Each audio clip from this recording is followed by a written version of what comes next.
I'm dealing with the criminally insane. Because I'm dealing with the criminally insane coming from an organized, systematic administrative lobby, they are determined to prevail in their crime and beating me down with attrition. They've put me into homelessness. They've murdered bystanders. They've raped advocates for me. They've injured my eyes. They've given me Parkinson's. They've deafened me. They've used nerve agent on me. And they continue to imply sly little psycho inflections, like I don't sympathize with gays, or I laugh at blacks' misery, which is derived from Yoko Ono's stone-faced photograph with a picture saying smile, and the taboo against the king smiling. And John Lennon's remark that you get a little tee-hee, glad it isn't me. And this, of course, is the crime of the century in this big wheel of imposters. Somebody is glad they weren't tortured to death. That's the crime of the century to this administrative lobby. How dare someone be glad they weren't tortured to death? I'm glad that's not me. Ha ha ha ha ha. And so they go out and do things to people that you're glad they didn't do to you. And ha ha ha, ho ho ho, he comes the walrus. This is psychopathic legerdemain. It has nothing to do with what I was motivated by. When I was a child, I was not allowed to keep my lunch money. I was beaten up and forced to give it to bullies in the schoolyard.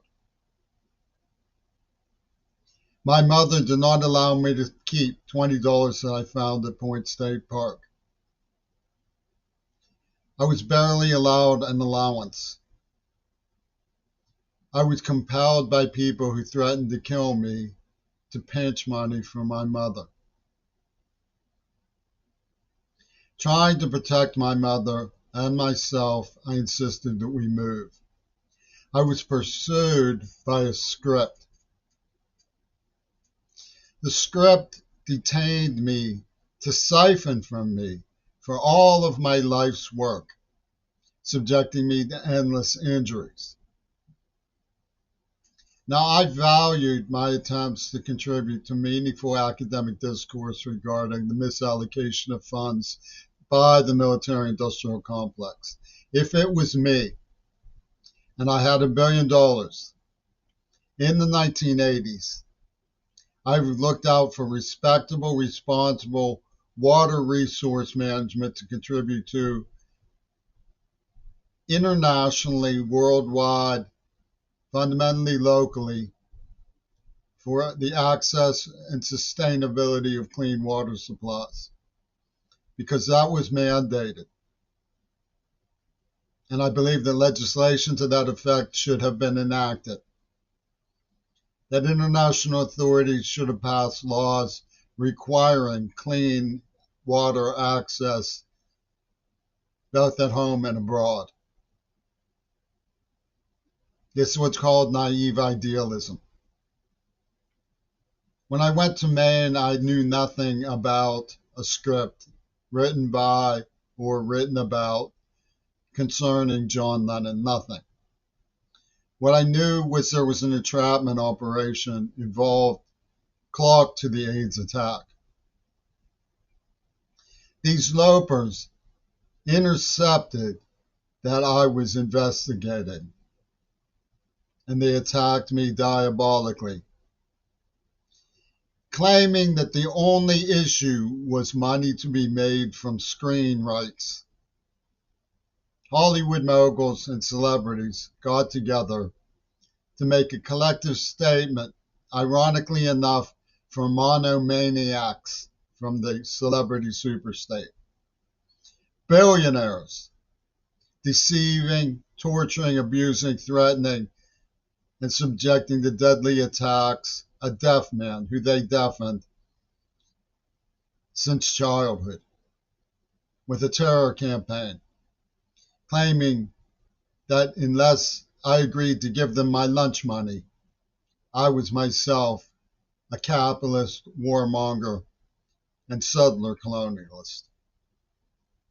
That's a high price to pay for being broke all the time. To lose your name, your spirit, your reputation, your hard work, and your right to redress for brutal terroristic injuries.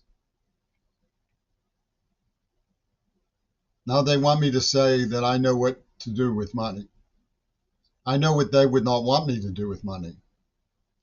They would not want me to do with money what I propose to do through the government and politics programs and academic community, which is to advocate for clean water internationally. They would not want me to use my money for that. What they would do is they would beat me up in my living room and kick through the door if I did not give my money to their various gluttonies. And that's what they call establishing transparency. Transparency is when somebody kicks open your door and says, give me your lunch money, and you have to fork it over or be killed or see your loved ones killed.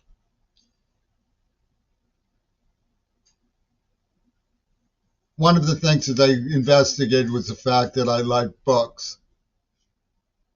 They were defending $1 million museum thief,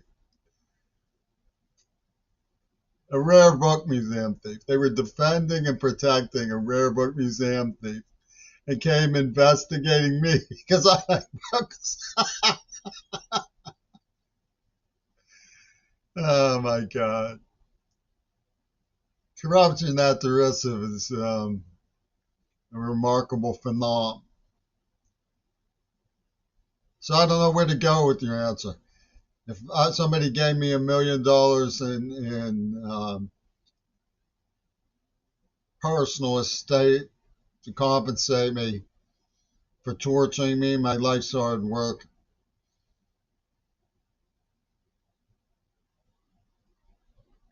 I'd say who rippered Shannon Harps over a penny?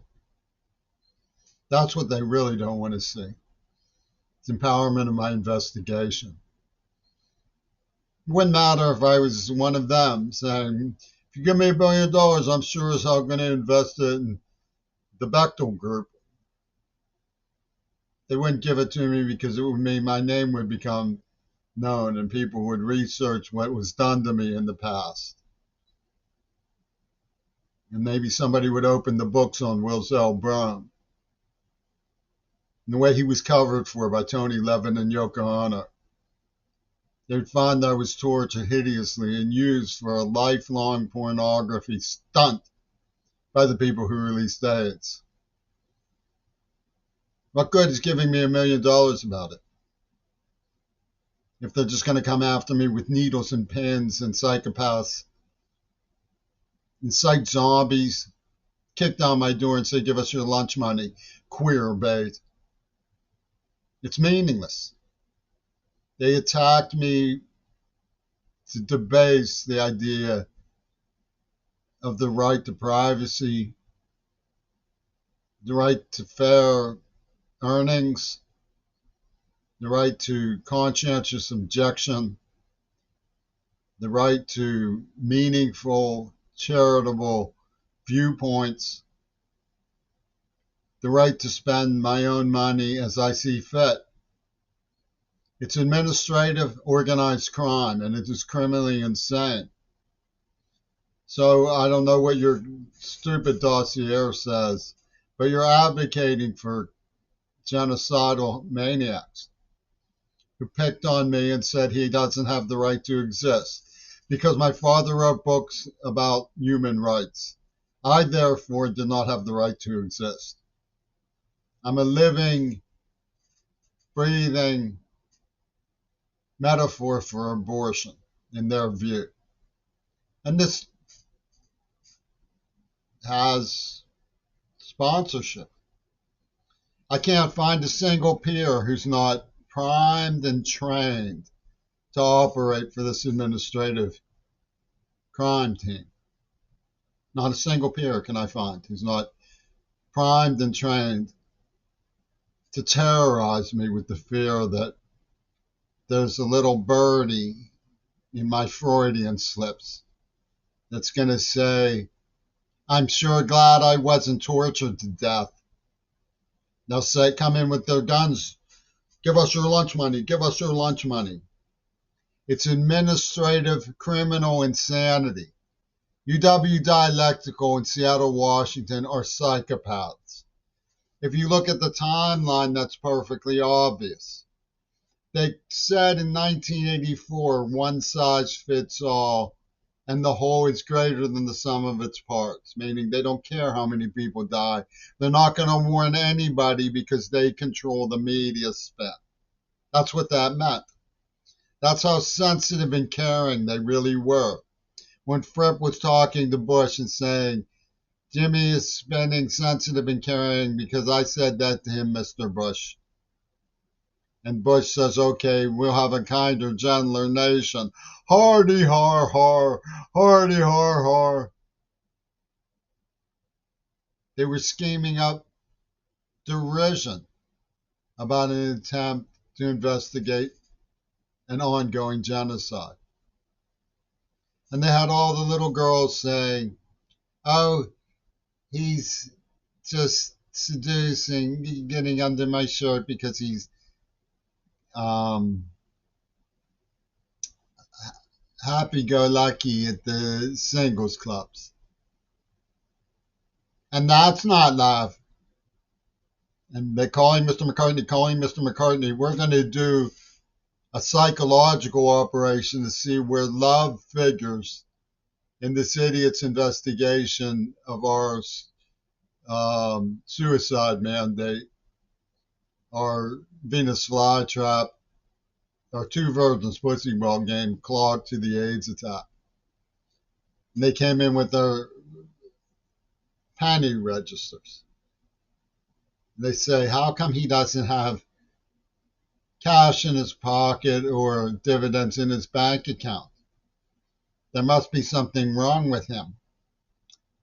And they say, any man who would give away his lunch money should have bystander slasher to death if he says that he should get a penny for his hard work and injuries. And this makes sense to their administrative psychopathic minds. In UW Dialectical, they have a Rohingya. Woody Allen and UW Dialectical bring up a Rohingya.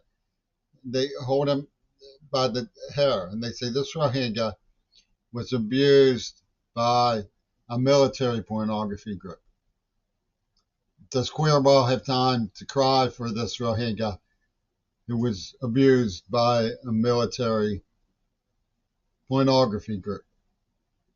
And if he doesn't have time, why is it that he doesn't have time? Is he writing a poem?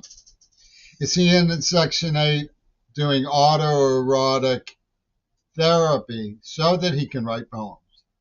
Isn't this a violation of Midori Goto's doctrine of two virgins pussy ball? And this is how they think. This is what they murder to. This is what they stormtroop to. This is what they steal to. This is what they rape to. This is what they stalk to. This is what they pretend to be friends to. And they call it normal.